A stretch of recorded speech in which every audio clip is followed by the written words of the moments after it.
You never know who you'll meet on a typical day, especially when you put your prejudices above common sense. That's exactly what happened to an officer who thought his badge gave him the right to humiliate and disrespect people. But this time he chose the wrong victim. Mike Tyson, the legendary champion, was just enjoying a quiet day in the park, not realizing that he was about to become a target for a corrupt cop who decided to show his power. However, this cop had no idea that the next few minutes would turn his life upside down. City View Park stretched out under the golden glow of the afternoon sun, casting long shadows across the paved walkways. Families strolled along the paths, children played near the fountains, and joggers weaved between them in rhythmic strides. Laughter mixed with the rustling of leaves as a soft breeze passed through the towering trees, offering brief relief from the warmth of the day. In the midst of this peaceful scene, Mike Tyson sat on a wooden park bench, tossing small handfuls of birdseed onto the ground, watching as a flock of pigeons gathered around his feet. Dressed in a simple hoodie and jeans, Tyson blended into the crowd, his massive frame the only thing that set him apart from the average passerby. His presence exuded a quiet intensity, but his demeanor was relaxed. He enjoyed moments like this, away from the flashing cameras and roaring crowds. The stillness of nature had always been a place of refuge for him, where he could exist without judgment or expectation. Nearby, a young boy noticed the growing cluster of pigeons and ran toward the scene, his eyes wide with excitement. He stopped a few feet away, his gaze flicking between the birds and the man feeding them. There was a brief moment of hesitation before he inched closer, his small hands clenched into fists of excitement. Tyson noticed him but said nothing, simply offering a nod of acknowledgement as he continued tossing seed onto the ground. The boy watched, captivated, until his mother called him back. He hesitated, reluctant to leave, but after one last glance at Tyson, he ran off. Tyson allowed himself a small smile before turning his focus back to the birds, listening to the sound of their fluttering wings and soft coos. Moments like this were rare. Across the park, Officer Barnes patrolled the area, his boots crunching against the gravel path. His mirrored sunglasses reflected the world around him, but his gaze remained sharp, ever watchful for anything that seemed out of place. He had been on the force for years, and over time, he had come to believe that he knew trouble when he saw it. His world was one of assumptions, where certain people belonged and others did not. As he rounded a bend in the path, his gaze fell upon Tyson, a large man in a hoodie, sitting alone, feeding birds. Barnes narrowed his eyes, his jaw tightening instinctively. Something about the scene didn't sit right with him. He didn't recognize the man, and in his mind, that was already reason enough to investigate. With a slow, deliberate pace, he altered his course, moving toward the bench. His fingers idly rested near the baton on his belt, his posture straight and imposing. He had done this 100 times before: approach, establish dominance, and remove any potential threat before it became a problem. The park's atmosphere remained unchanged, oblivious to the impending confrontation. A couple walked by, their hands intertwined, chatting about their plans for the evening. A woman jogged past, earbuds in, lost in the rhythm of her music. No one paid attention to the officer or the man on the bench. Not yet. Barnes stopped a few feet away, casting a long shadow over Tyson's bench. He took a breath, squared his shoulders, and spoke. Tyson didn't react immediately. He finished scattering the last bit of birdseed before dusting his hands together and leaning back against the bench. His gaze drifted up to the officer, calm but unreadable. The moment hung between them, thick with unspoken tension. Barnes exhaled sharply, already irritated. He was used to people scrambling to comply the moment he arrived. He had come to expect obedience, to enjoy the way his uniform commanded respect or fear. But this man didn't move. He didn't even seem concerned. That didn't sit well with Barnes. The air seemed to shift slightly, though the world around them continued as usual. The officer adjusted his stance, reinforcing his presence, making it clear that he wasn't simply making a request, he was issuing an order. But still, Tyson remained unmoved. From the periphery, a few onlookers began to take notice. Conversations lowered, eyes flickering toward the interaction. A sense of unease began to creep through the park, subtle but growing. Barnes clenched his teeth, his hand flexing near his baton. The irritation bubbling beneath his calm exterior threatened to break through. He had seen this type before. Men who thought they could ignore authority. Men who thought rules didn't apply to them. He had spent his career making sure they understood otherwise. He took a slow step forward, his boots scraping against the pavement. A nearby woman hesitated mid-stride, sensing the shift in atmosphere. A jogger slowed down, glancing toward the scene before continuing forward. The park hadn't come to a full stop, but something was different. Tyson still didn't move, his posture unchanged, but something in the way he held himself, relaxed but firm, sent a subtle warning. He wasn't a man who was easily intimidated. Barnes didn't care. He had the badge, the authority. He had spent years ensuring that people did what he told them to do, and he wasn't about to let this man challenge that. A cold gust of wind rustled through the trees, sending a few stray leaves drifting across the pavement. Somewhere in the distance, a dog barked. The sounds of the park continued, yet everything around them felt as if it were teetering on the edge of something unseen. The officer squared his stance, his fingers twitching over his baton. A final warning lingered in the air, unspoken but understood. Tyson remained still, his gaze locked onto the officers, unreadable, unwavering. The standoff had begun. The tension in City View Park thickened like a storm cloud rolling in before the downpour. The world outside their standoff continued at its usual pace. Laughter from children playing near the fountain, the rhythmic pounding of joggers' feet against the pavement, the hum of distant conversations.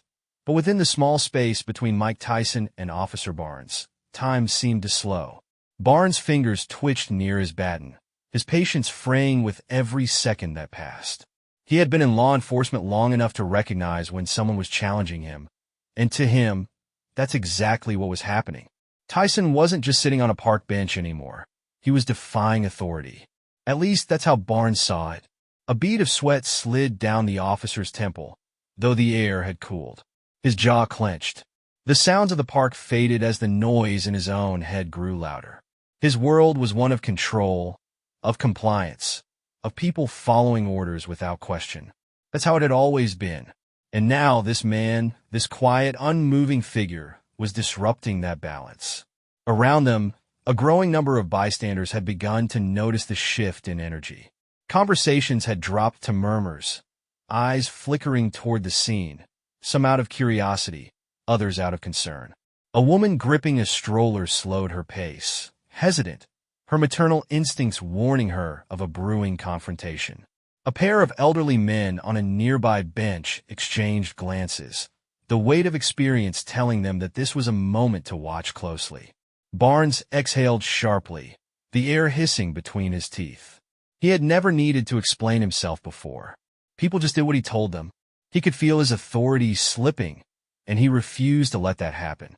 His grip tightened around the baton. Tyson still hadn't moved, save for a slow inhale and exhale. His massive frame remained relaxed, but there was an undeniable weight to his presence. Something unspoken, something unshakable. He wasn't looking for trouble, but trouble had found him. And now it was knocking. Barnes squared his shoulders and took another step forward, his shadow stretching over Tyson's feet.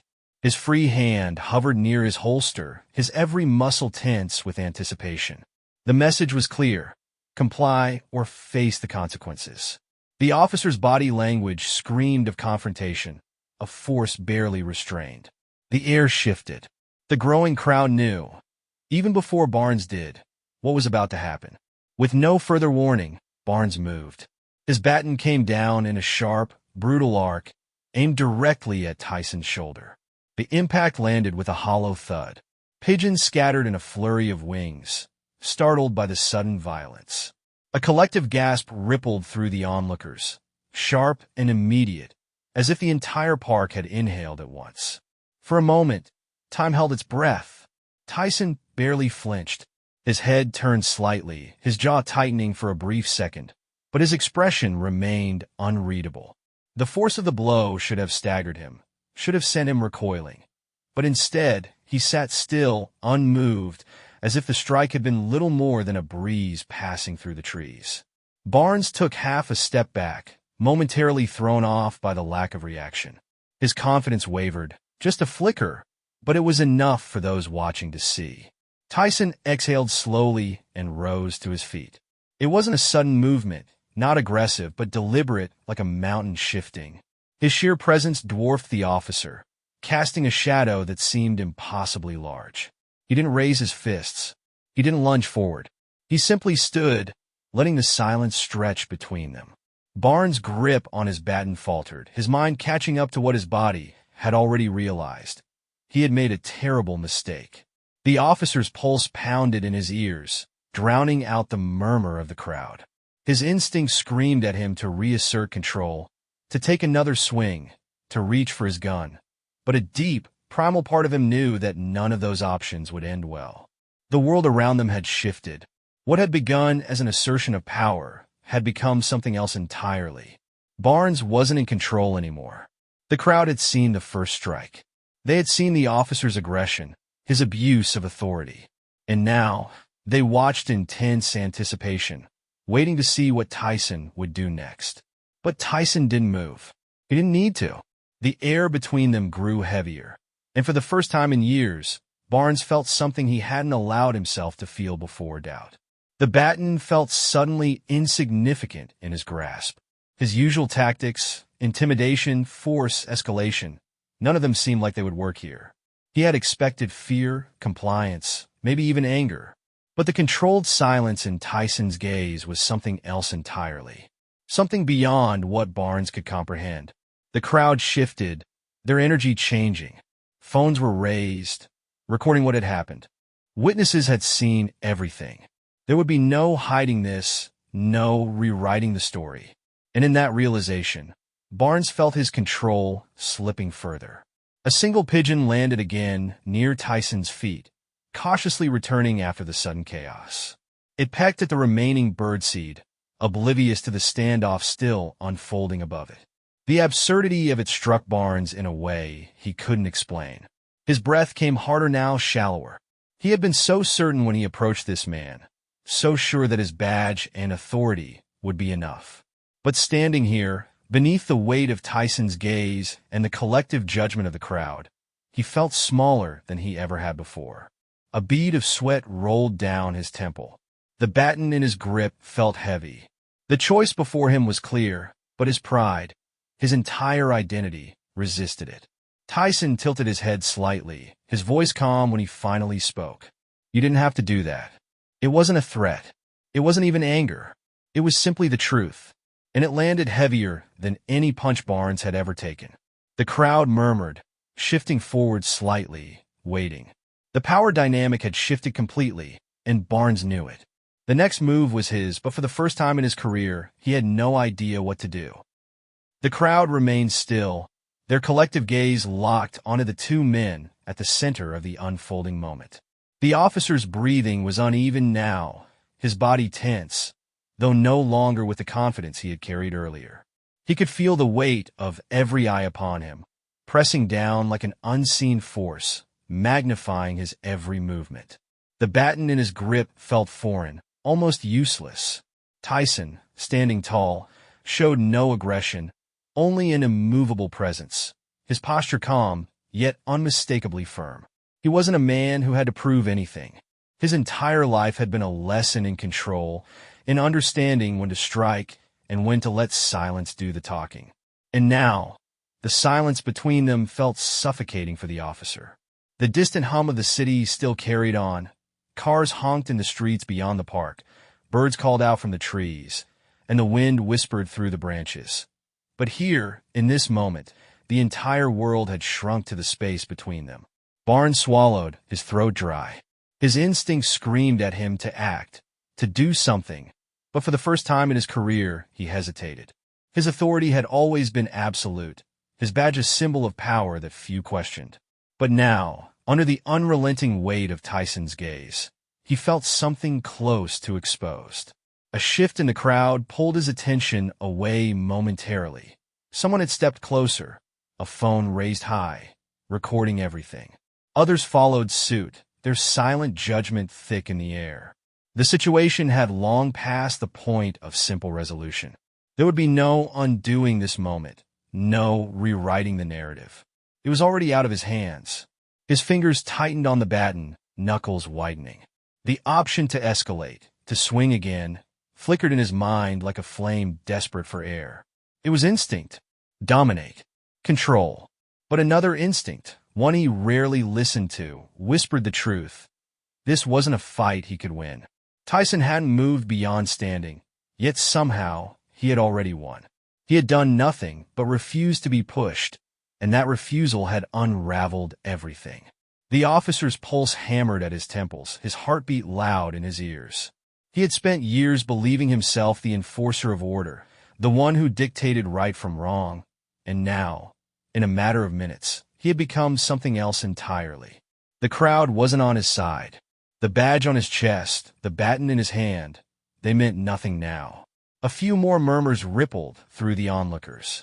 Even those who had initially remained at a distance in uncertainty were now creeping forward, drawn by the unshakable reality that this was no longer just a routine patrol, no longer just another encounter between an officer and a citizen. This had become something far more important, far more telling. It was a moment that would define more than just the two men involved. Barnes exhaled, a slow, controlled breath that did little to steady the storm inside him. His mind raced, searching for a way out. But no matter which route he imagined, every road led back to the same inevitable conclusion. He had lost control. The weight of it settled deep in his bones. His eyes flickered again to the baton, to the tension still coiled in his muscles, waiting, wanting. He had swung first. That had been his mistake. The line had already been crossed, and now, every second that passed without a resolution only made the damage worse. He had built his career on a foundation of being the one in charge, the one who dictated how situations ended. He had relied on compliance, on the ingrained societal expectation that a uniform meant authority and that authority meant obedience. But now none of that mattered. His fingers twitched again. He had a choice, but only one of them allowed him to walk away with whatever sliver of dignity remained. Slowly, he let out another breath, the rigidity in his shoulders loosening just slightly. His grip on the baton released by a fraction, not enough for anyone to see, but enough for him to feel it. Enough for him to know that this was over. The moment stretched further, waiting for him to make the next move. And then finally he did. With measured control, he took half a step back, his stance shifting, though not in retreat, more in acknowledgement. The crowd's murmurs grew louder, reacting to the subtle but undeniable signal that something had changed. Barnes no longer carried the same air of unchecked power. He no longer commanded the same level of intimidation. For the first time in years, he felt something that unsettled him more than anything else: the loss of control over the situation. And yet, there was no alternative. Tyson hadn't flinched when struck. He hadn't retaliated when provoked. But somehow, he had dismantled the entire moment without ever needing to lift his fists. The realization left a bitter taste in Barnes' mouth, but he swallowed it down, his gaze flickering one last time over the growing crowd, over the raised phones capturing everything. He knew this would follow him. He knew this wouldn't be forgotten. With a final exhale, he straightened, his body still coiled with tension, but his mind clearer now. He turned slightly, enough to show the crowd that whatever had almost happened here would go no further. Tyson, still unmoved, held his gaze a moment longer before finally, almost imperceptibly, nodding. And just like that, it was over. The moment broke apart. The onlookers, still whispering, still recording, watched as Barnes turned fully and began to walk away, his steps measured, his jaw tight. He didn't look back. He couldn't. The park seemed to exhale with relief, though the energy in the air remained thick. The conflict hadn't escalated the way so many had feared, and yet, the weight of what had transpired would linger. It would stay with those who had watched, those who had witnessed a rare reversal of power, a moment where control was no longer dictated by force. Tyson, still standing, slowly eased back onto the bench. His posture relaxed once more, as if nothing had happened. The pigeons hesitated before returning, one by one, pecking at the remaining birdseed scattered across the pavement. The world around him moved on, but for those who had been present, the day had changed. The balance had shifted, if only for a moment, and for Barnes, that moment would haunt him far longer than he cared to admit. The park had not yet returned to its usual rhythm. Though Officer Barnes had walked away, his presence still lingered in the air like a fading storm. People whispered among themselves, their gazes flitting between their phones and the man who had just changed everything without throwing a single punch. Tyson remained on the bench, his body relaxed, but his mind still sharp. He could feel the weight of what had just transpired, though he had long since learned to let moments like this pass through him like the wind.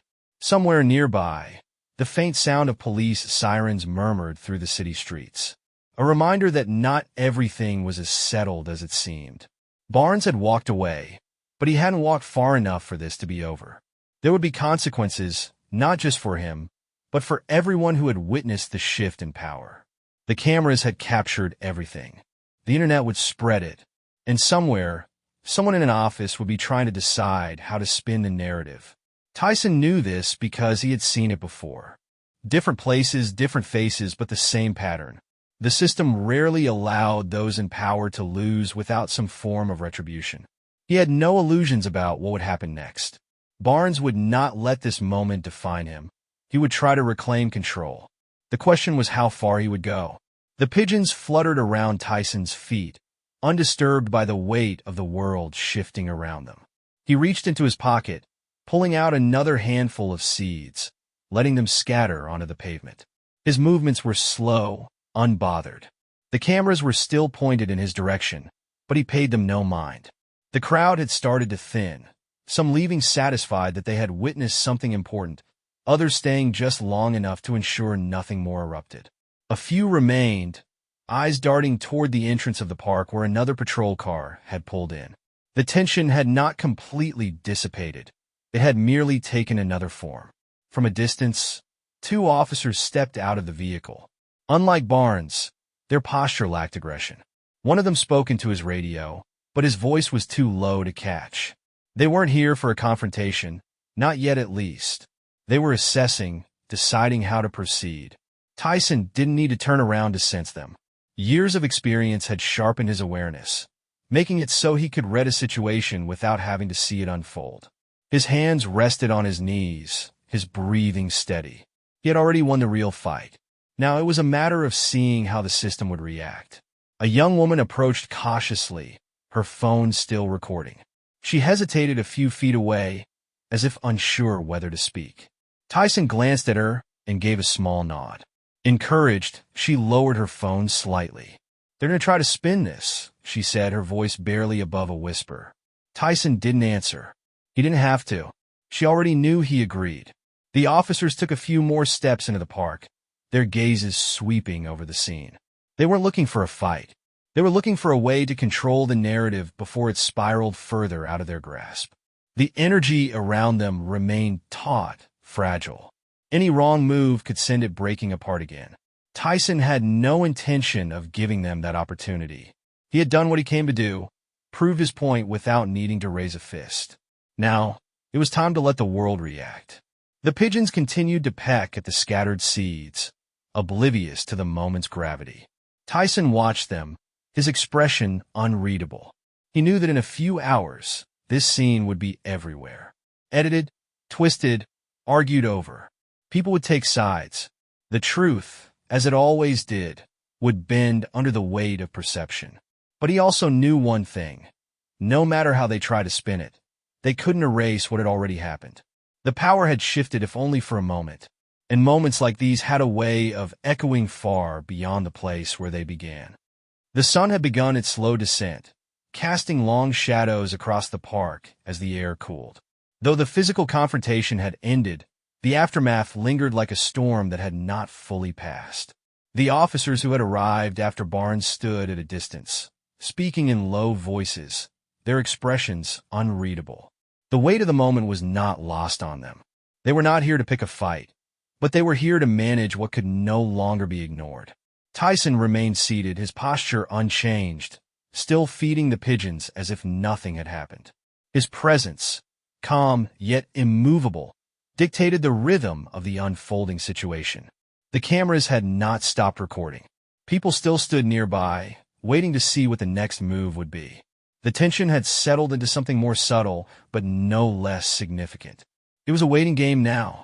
One of the officers finally broke from the small huddle and began making his way toward Tyson. His steps were careful, measured, as if he knew that anything too abrupt could shift the energy back toward conflict. He removed his hat as he approached, a quiet sign of deference, though Tyson did not react immediately. "Sir," the officer began, his tone neutral, almost conversational.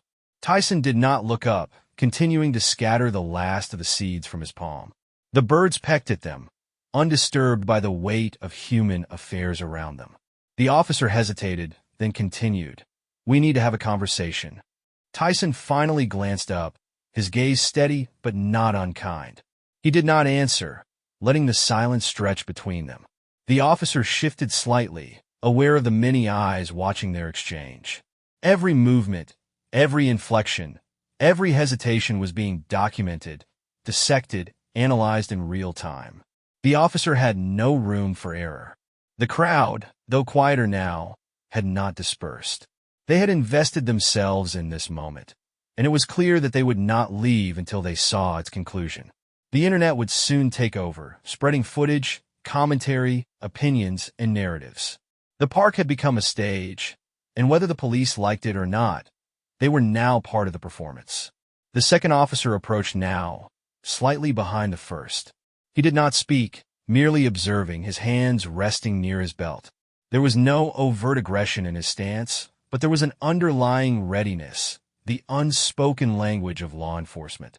He was there to support, to intervene if needed.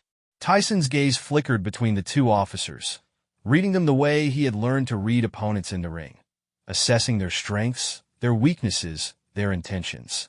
He had been in countless fights, but none quite like this. This was not a battle of fists, but of patience, perception, and control. The first officer, sensing that pressing too hard would only backfire, adjusted his approach. "We're here to make sure things don't escalate further. That everyone is safe. That includes you." Tyson nodded slightly, acknowledging the statement without fully conceding to it. He understood the game that was being played. They wanted him to leave, but they couldn't force him without risking another public outcry. He had done nothing wrong. That was the crux of their problem. The standoff continued, silent but potent. The officer shifted again, choosing his words carefully. "We just need to clear things up, get statements, and make sure this doesn't get misinterpreted." Tyson knew better. The moment had already been interpreted 100 different ways by the crowd, by the cameras, by the people who had watched it unfold from afar. There was no single truth anymore, only versions of it, each shaped by the lens through which it was seen. The officer sighed, knowing he was on fragile ground. "Would you be willing to come with us and give your side of the story?" he asked, though they both knew it wasn't really a question. Tyson studied him for a long moment, then exhaled through his nose. He glanced at the remaining seeds in his palm, rolling them between his fingers before letting them slip through, scattering one last time onto the pavement. The pigeons descended without hesitation, blind to the history unfolding around them. He stood slowly, the movement deliberate. The energy in the crowd shifted again, anticipation rippling outward. The officer tensed slightly, but Tyson made no aggressive moves. Instead, he took a final glance around the park, at the people watching, the ones who had stood in silent solidarity, the ones who had filmed, the ones who had whispered among themselves. They had all played their part in this moment, just as he had. With a slow nod, he turned toward the officers. "Let's go," he said simply. And just like that, the next chapter began.